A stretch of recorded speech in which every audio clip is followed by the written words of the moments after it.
I think this is the story that I know you wanted to share. Let's talk about that. Be clear, he does not want to share this story, but Yeah. I thought your audience would love it. I love you for that. I think they'll I love they'll you for find that. some value. Thank you for doing that. The failed successes seem to be the hot story. Vayner Nation, how are you? We are really excited about this episode of the podcast because we're going to talk about entrepreneurship. We're going to talk about the entrepreneurial journey that I know a lot of you are on, the highs, the lows.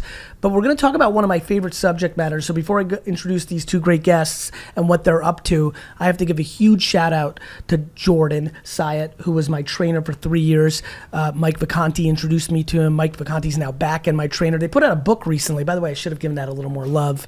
They have some funny stories about me, including one time when I ate an obnoxious amount of baked beans at Citi Field and was not happy with my weight. But, you know, as I got to know these gentlemen and we're pondering some fun stuff together, I'm very passionate about what they're doing for a living because I grew up with a quote-unquote bad back my whole life. I was a senior in high school, 17 years old, and just in the middle of the night woke up, and it was the scariest thing that ever happened. My back quote-unquote went out. I had no idea what was going on. I was in the most pain that I'd ever been in my life, and I couldn't walk, and I crawled, scraped my way to my parents' room, had no idea what was going on.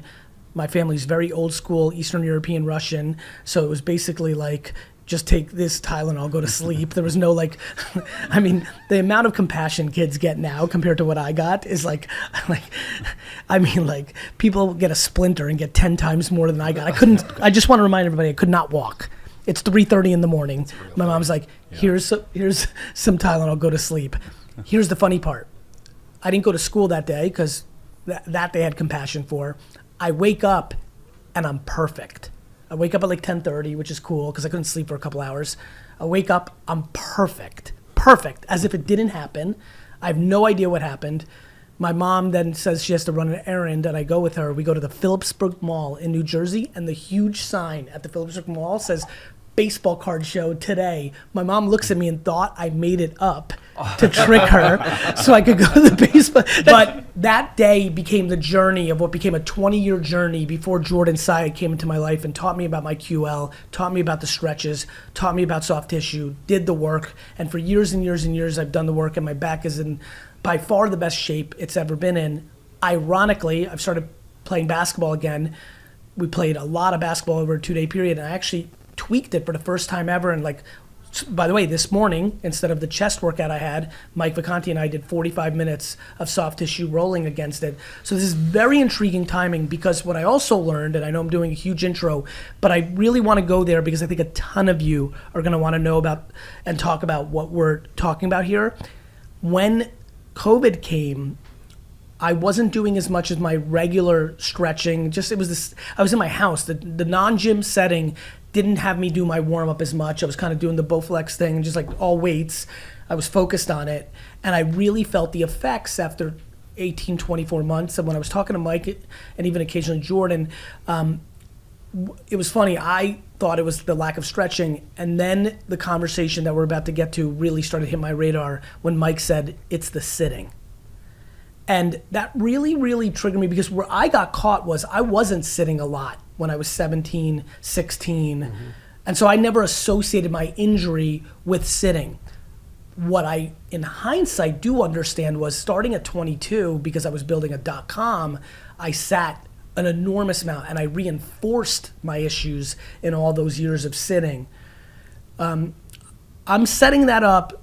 And now I'm going to introduce these two wonderful gentlemen, and it will all make sense of why I've told these stories and what we're talking about here today. So, men, thank you for being on the show. Thanks for having us. Why don't you tell the Vayner Nation individually who you are and what you do?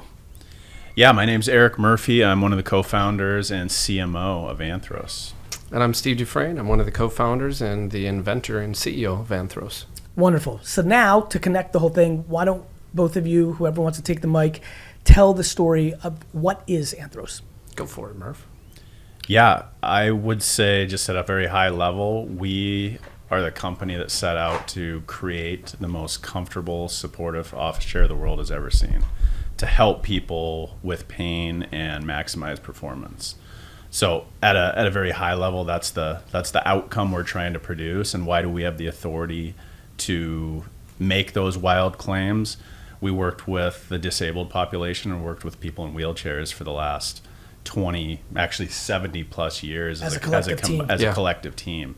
So the amount of research, data, science that had to go into the products that we were making for the disabled population, which are the most intense sitters on the face of the planet, as you can imagine.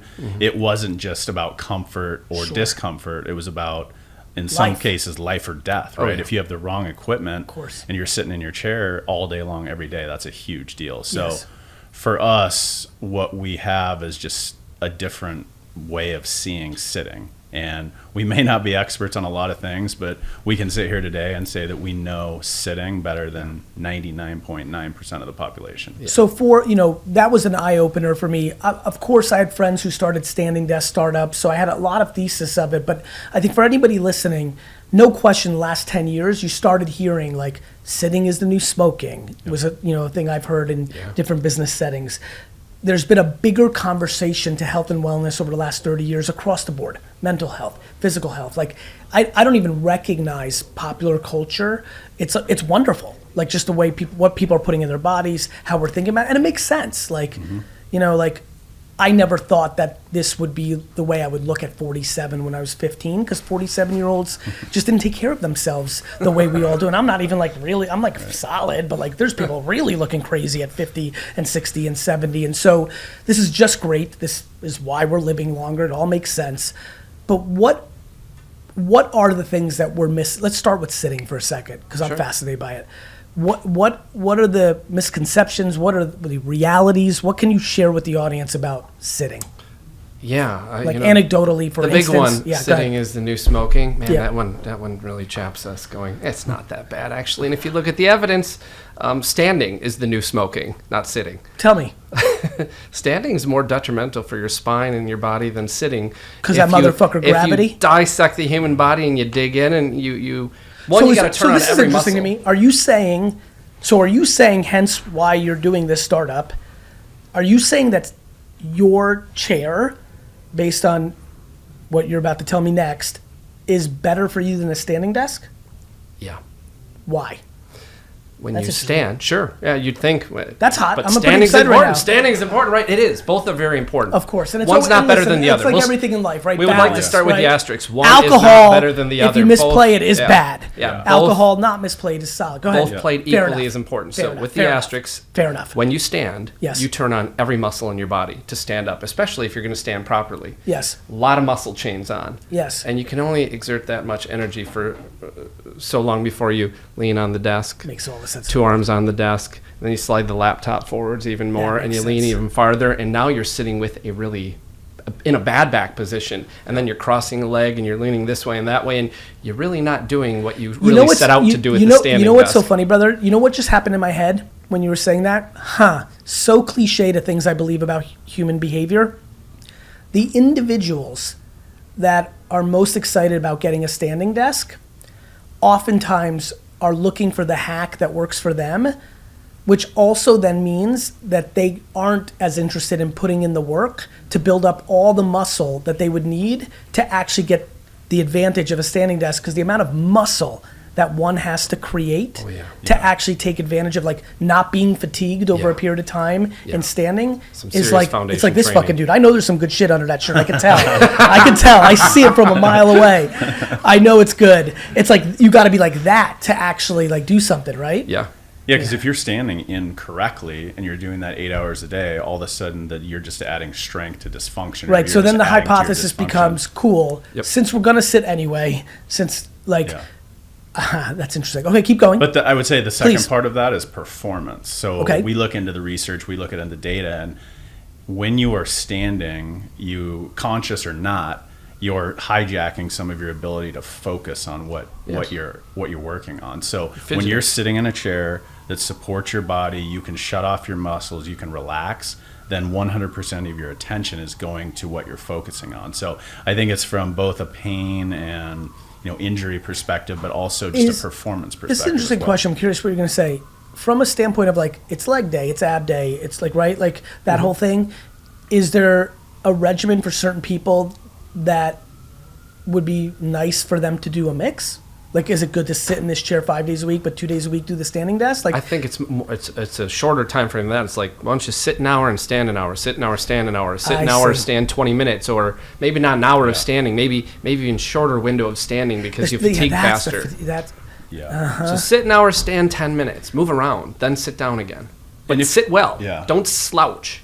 If your body allows you to stand 8 hours a day in the perfect position, and you can do that without creating any kind of dysfunction within your body, then great. You know what's so funny? I just thought of something. I actually pitched Mike on a startup that plays in this slouching thing. So I had something happen a different time, and Mike got me this thing, right, that I put over myself. Like, what is that thing? Like a posture reminder. Yeah, thank you. Yep. And like, it really tight, like whatever, and I don't remember, it might have been my back thing, but I just remember telling him like, yo, we need to create a product where, like, I was like, my bigger problem is when I'm sleeping. When I'm sleeping, I go fully primal into baby mode. I'm like, I'm so fucked up. I'm like baby Yoda. Like, I don't know what I'm doing, but I'm doing something. I'm with you there. I'm so bad. Dislocated shoulder. And I was like, bro, I have to, like, and actually the shoulder thing now, I used to sleep through the night all the time. Lately, this is very recent, last 6 months, I'm waking up once or twice a night because my shoulders, and I don't know, like I'm actually doing all the right things more. I don't know what I did that made this thing happen, but I was like, Mike, I need this thing. I want to sleep with it. It's funny you should mention sleep with sitting right now, because those two are best friends, and most people just don't realize it. Notice what I did? No, great segue, Gary. Thank you, brother. So wait, after you guys are done with this startup, can you create like a sleeping chamber that makes me like be like a vampire and just like be like, honestly, the thing that's cool about the sleep one is like, I just would love to be straight as an arrow for 7 hours because I'm sleeping anyway. It feels like I'm not doing the work, which is fun. That's the problem. The problem with the world, health, fitness, posture, all of it, mental health, people really struggle doing the work that doesn't come natural to them. I have unlimited fitness buddies who all look like you too, who like just don't want to actually work 8 hours a day on their business. And I laugh because I'm like, they're like asking me every shortcut the same way I'm asking them, like, hey, can I get like the apple cider vinegar bullshit, or can I get like ab implants, or can I like, what's this new thing that every fucking person's now taking so they don't fucking eat the diet, like the fucking, like people are just always looking for the shortcut, which is why this intrigued me and why I want to do this show, which is like, there's not a lot of things that are easy actually to make your life better. It's why medicine's so like loved and revered. Like, you take it and things can get better. This kind of felt very practical to me. I'm like, wow, especially when Mike put the propaganda of like, and not the propaganda, like I use that as a slang term, so I want to be clear here. When Mike educated me of like the sitting thing is a thing, and it makes sense because like whatever, what's this? Like, what's that? Yeah, but like this, the psoas, that motherfucker. Yeah. Oh, yeah. That's a time. The amount of work I had, like that shit is so tight. Yeah. And that's all from this horse shit. Anyway, nonetheless, you can do yoga and Pilates and put in the fucking work, which everyone should. But what really fucked me up was I did put in the work for 3 years and fixed so much. And then one 18-month window of a global pandemic where I changed my behavior really it really was, I'll be very frank with you, disheartening, because it's cliche. I lost 20 pounds over a year and a half, and I put in all the work, and 9 months later it's all back because you changed your behavior back to the bad behavior. That's probably the thing that I most want to talk to you about, which is like, because I think by the way, for everyone who's listening, this is a very selfish episode for me, because I hope this springs an idea for you that's your version of this startup for them. Meaning, I think that there's still a lot of inventions to be made that will like put training wheels to people on things that are hard. Let me give you like another comp that nobody talks about. The reason I thought Musical.ly was going to be big, which ended up becoming TikTok, and I get all that credit, is because I understood that it was helping people make content easier.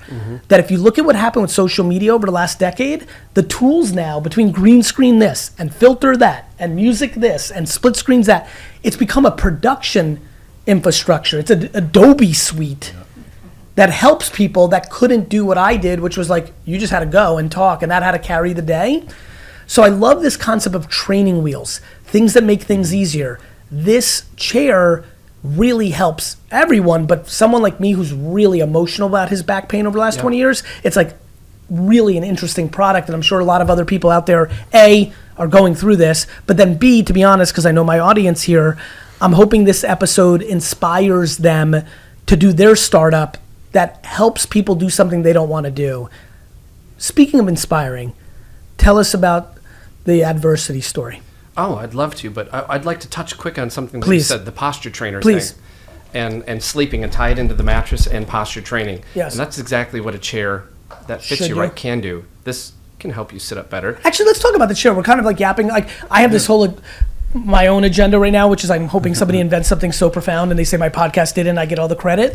Then there's also, I really want you to talk a little bit because I know a little bit about backstory because I think a lot of people go through adversity before they get to their place. But actually, one more time, the .com of the chair, and more importantly, like what does it actually do? It's Anthros.com. Yep. Yep. And it's just a play on the Greek root word of human, anthro. And that was our principle for designing the chair. It wasn't to design the chair for an office worker or a gamer or a blogger. It was to design a chair for a human being. And we all have the same needs. We don't have green blood and purple blood. We all need the same kind of input, the same kind of love. And a chair can hurt you or it can help you. A chair can feel comfortable. You can fall asleep in it, or it can be like a park bench and be painful where you can't wait to get off of the dang thing. And that's what we tried to invent, is a chair that can help change your posture over time. And you're feeling that when you make those little adjustments to the two backs, you were changing your posture. And use it as a tool. Instead of the strap that your trainer had you put on, you're using your chair to get your Which is so much more scalable. Yeah, nobody wants to wear a weird strap at Yeah, night, yeah. but people sit in chairs. Yeah. Yeah. So change your posture over time. And actually, we worked pretty hard to get the chair registered How with long? the FDA as a sitting orthotic. It is qualified Yeah. to change your posture over time. And one of the big claims that we make, going, try the chair, feel the truth. This is the softest cushion you're ever going to sit on. Is the human? This is back to like muscle gain and all the stuff I learned, like the way your body mind thing works. You're saying micro deposits on a daily basis that over time actually change the way you're like walking and sitting and standing. And all that. Definition of an Absolutely. orthotic is changing posture over time, which Yeah. is what this chair allows you to do. On top of that, we guarantee, because we have testing, university testing, we took all of the leading office chairs that we could find, threw them into a seating engineering lab and said, can you guys test these and see which ones perform at the highest level in terms of measures of comfort? And you can guess who won that. Who won that test? A bunch of wheelchair sitting nerds. Of course. Tell us, I think this is the story that I know you wanted to share. Let's talk about that. Sure. Be clear, he does not want to share this story, but Yeah. I thought your audience would love it. I love you and for I that. think they'll I love they'll you for find that. some value Thank you for doing the, that. the losses. Yep. The failed successes seem to Yeah. be the hot story. Tell us. I'm 47. I just turned 47.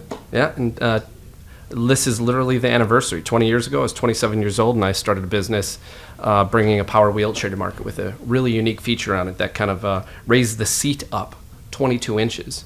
Sounds kind of weird, like an accordion thing, yeah. but if you're sitting all day long, you can't reach in your upper cabinets, you can't see somebody eye to eye, and on and on and on and on. Right. So raising them up to function in a walking world is a no-brainer. So brought this thing to market, was doing really good, raised, 27, 28, raised, almost $2 million, had 7 partners, and launched it, was traveling all over the U.S., showing the chair off to all the VA hospitals. Things were going great. And I came across an investor, kind of on a fluke, a new angel investor. And I was reading Inc. magazine, 2017, Entrepreneur of the Year, and it was a local Wisconsin guy that had done really good for himself. And in there he talked about, man, when I was, if I could go back in time, I'd work with the banks differently. I'd change my whole relationship. And I was like, I wonder what he means by that, because I'm in the startup mode. Right. What should I know? So the old-fashioned way, I wrote a letter with a pen and licked an envelope and put a sticker on it. And lo and behold, he reached out and invited me down to meet him. Shocked that he responded right.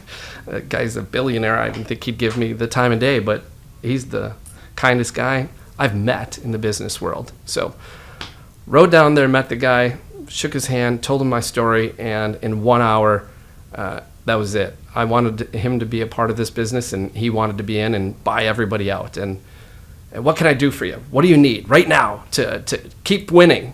I said, I need like 25 grand. You know, my monthly burn rate's hot right now. And he's like, okay, stop by the front desk for a check for $25,000, and we'll talk in a couple weeks. It's like, what did you just say?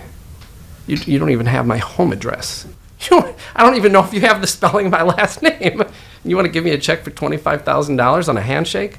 Man, I love you. Of course. You're like the fairy godfather, right? So this relationship went on a number of months of doing exactly what he said. And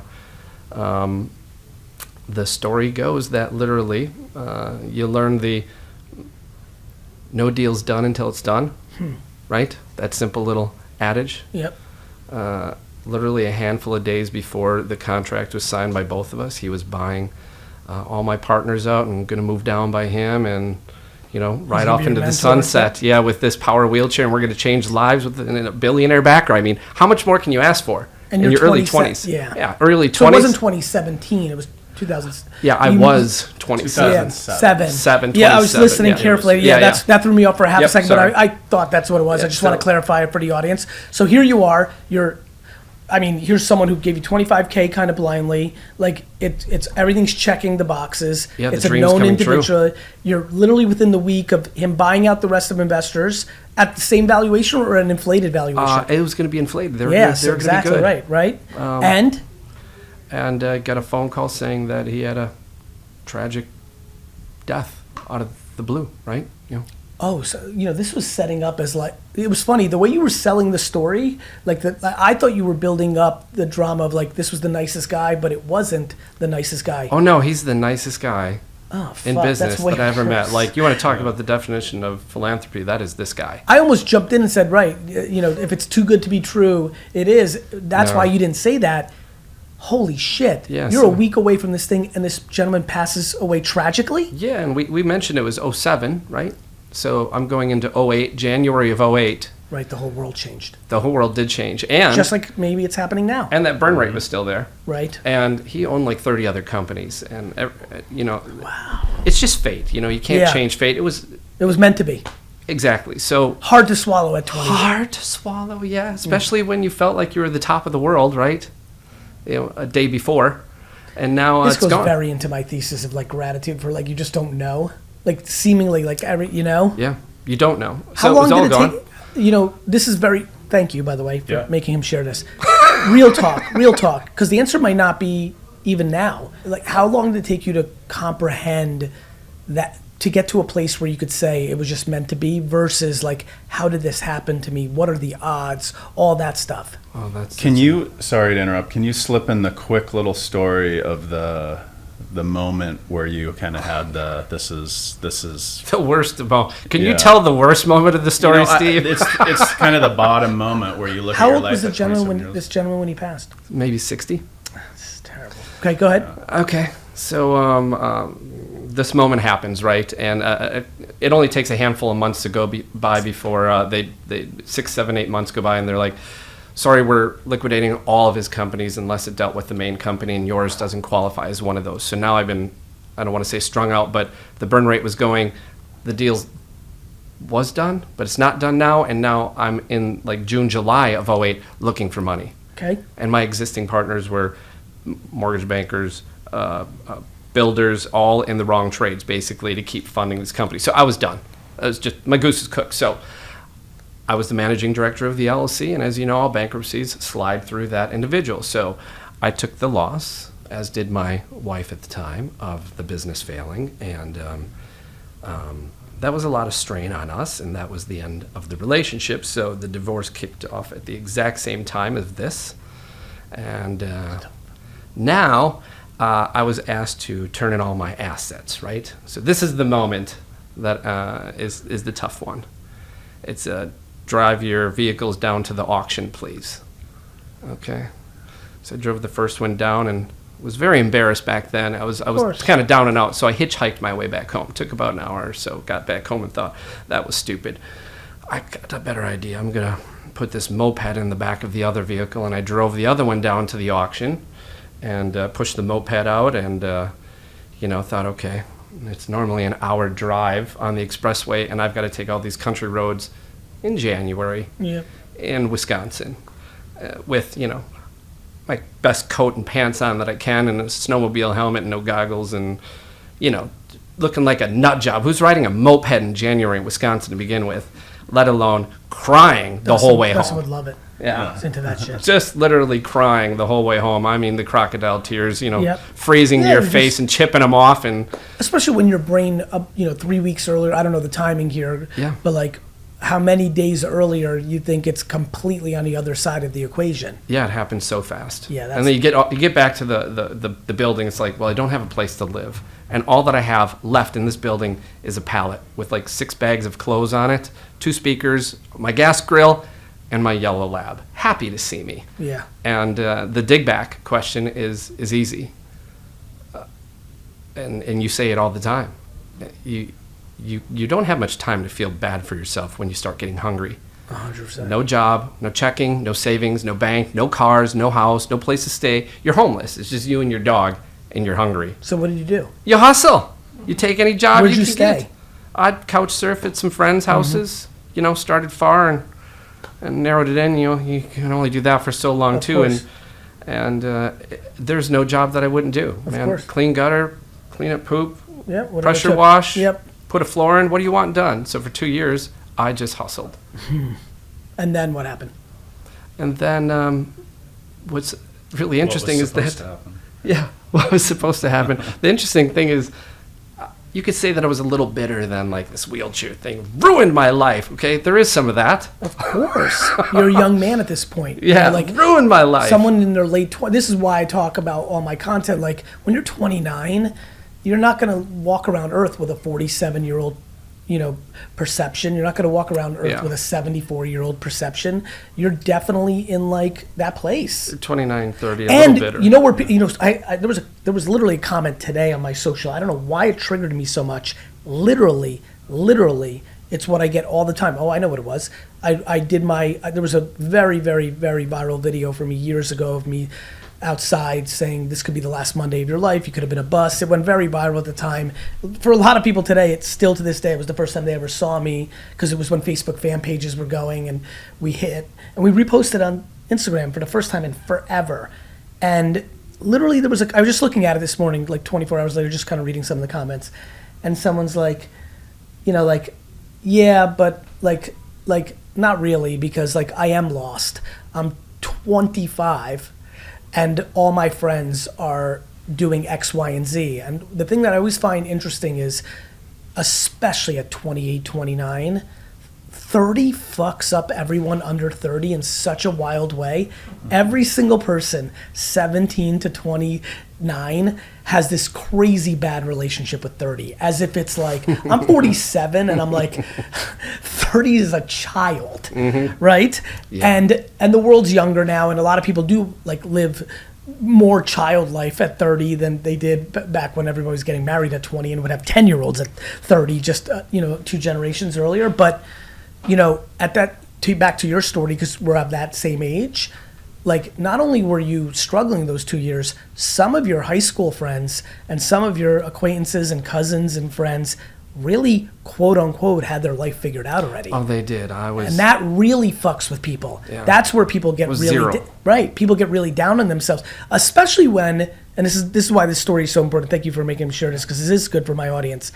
Especially when a month or 2 or 3 earlier, you thought you were going to be ahead of all your friends. This is why I'm obsessed with comparison. Comparing your life to anybody else's life is the great mistake of everyone's life, because it will put you in such a bad place regardless. Either you'll think you're too good, which is maybe where, I don't know you, like maybe where you were a month earlier, because you're like, wait till I have this big, wait till everybody hears, which is always bad. That's a vulnerability. Yeah. Or the one that's much more prominent, which is you think you suck because you called out the most successful person you know of your, I love how people do it. Gary, you don't get it. My neighbor's sister's best friend just built $1 million company. I'm like, what about your 80 other loser friends? Why don't you compare it to yourself? Like, people will pick out the one Mark Zuckerberg. I'm like, Mark Zuckerberg? Like, the fuck are you talking about? All 20 of your roommates suck. Why don't you compare yourself to them? Like, why? People just love to bash themselves, like, for no fucking reason in your late 20s when you get to that zero of a place that fast from a place that was on the verge of putting a lot of paper value around you. Must have been challenging. It was, but I really go back to, it was like, how'd you do it? How'd you do it? It's like, man, I was just hungry and I wanted, I'm a doer. I want to take care of me. I didn't want to fall upon the system. So guess what? I'm going to sling concrete. I'm going to put your roof on for you. I'm going to remodel your kitchen for you. But I'm taking care of me, and at this case, it was just me and my dog. Yeah, of course.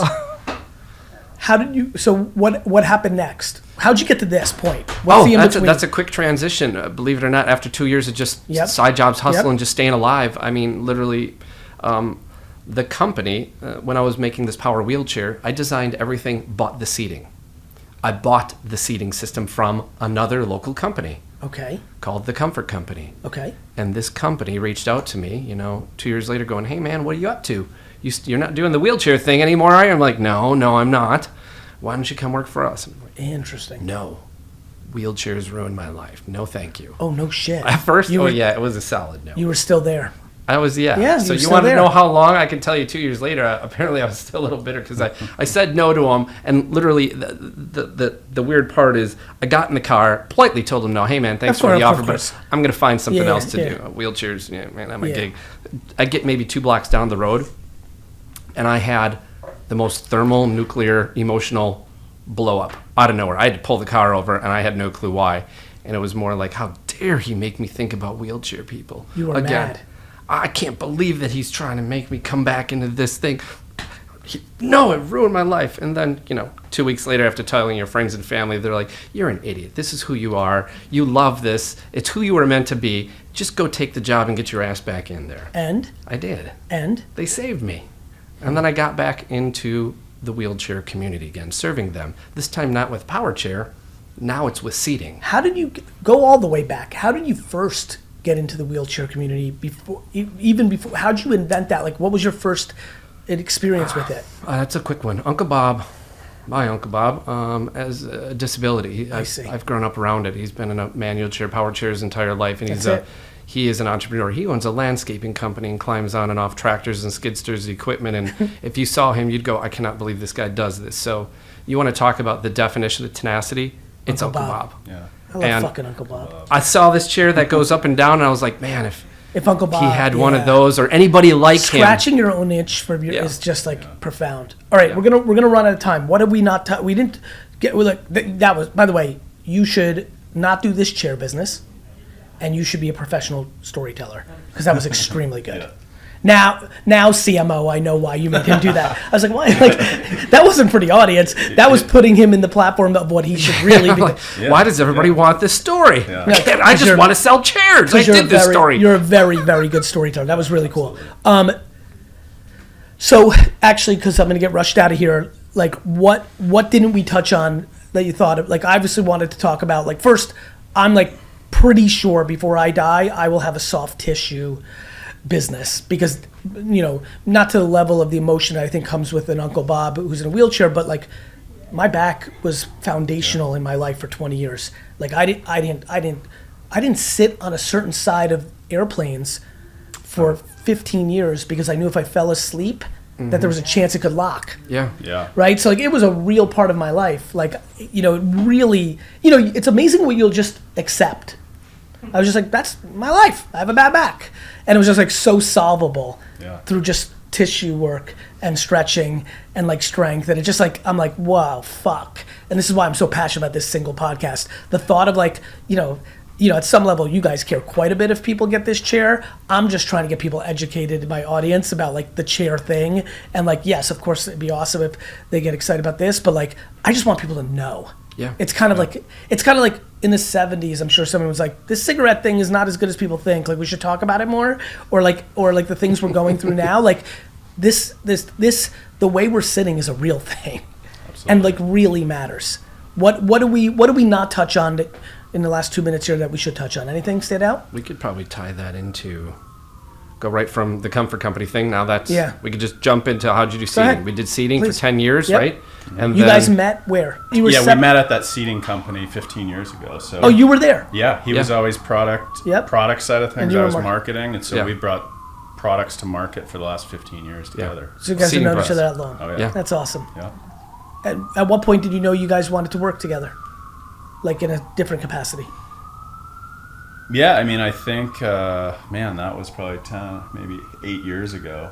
We transparently, he was upset at our then president. Yeah. And he said, he seems like that kind of guy. I think he's still got some feelings in it. Like, I'm watching him carefully. I'm not sure I can turn it anymore. That's it. I'm out of here. I got an idea. We're out of here. Maybe we should do office chairs. Do you think that's entrepreneurial passion? Do you feel like that's engineering DNA? Like, hey, this isn't as good as it can be? Like, what triggers that? I'm kind of the curious guy that likes looking for problems and then finding simple solutions, big solutions. My wife would tell you that my favorite phrase is, I got an idea. You're an entrepreneur. Yeah. Yep. Yeah. Well, I mean, I know we're short on time here, but I think Anthros, what we want, we just want to be part of for the people who know what it's like to wake up at 4 a.m. and work till midnight, the people who are chasing their dreams, sacrificing everything, getting zero recognition, for the people like you who have experienced chronic pain and will never take for granted not being in pain again. We think that we can be part of that journey, and we're cheering those type of people on. I love that, brother. A couple things. There's so many little stories I want to tell. When I first started working out, it was wild. Jordan pointed this out to me. The weight, like when I'd have to pick it up to do like some sort of thing, on the right side, I would just pick it up. And on the left side, I would pivot my entire body to be able to do it because I couldn't do it straight. Yeah. And like, I'm bringing this up at the like random thoughts here because I'm telling people, like, I don't think people realize that they don't need to accept being in pain because they don't think they have time to fix or money to fix it. Not that this chair's fucking inexpensive, but like, it's like, to me, it's just so fucking worth it. Like grabbing my luggage from the top at an airplane, like, it's just like, it's an everyday thing when you don't realize, I honestly, I also think I'm doing a PSA for just gaining strength. Mm-hmm. Like it's really scary how big of a deal that is, especially legs. Like we were talking about this offline, like it really matters, and nobody wants to do leg days. Like, I literally, when Mike says Bulgarian split squats, I literally like cry. It means still every 2 time. days later not walking down steps. Yeah, it's the worst, but fuck, it's so worth it. So like, both gaining strength, to just make this very broad, we talk so much about perspective and mentality on this show. This is going to the other side of it, which is like, you just don't have to be in this situation. Like, there are a lot of ways to do it, and I do think sitting like is a category of conversation that needs to have a lot more talk, and like obviously the chair, but then there's obviously other variables that you could be doing. And I think I hope this inspired some people to actually go down this rabbit hole, because I'm looking forward to the DMs and emails in a year, because it is a big deal for me and for a lot of other people. And I'm cheering for you guys, and I wish you well. Yeah, thank you very Thanks much. so much. Thanks Gary. for being on. Appreciate it.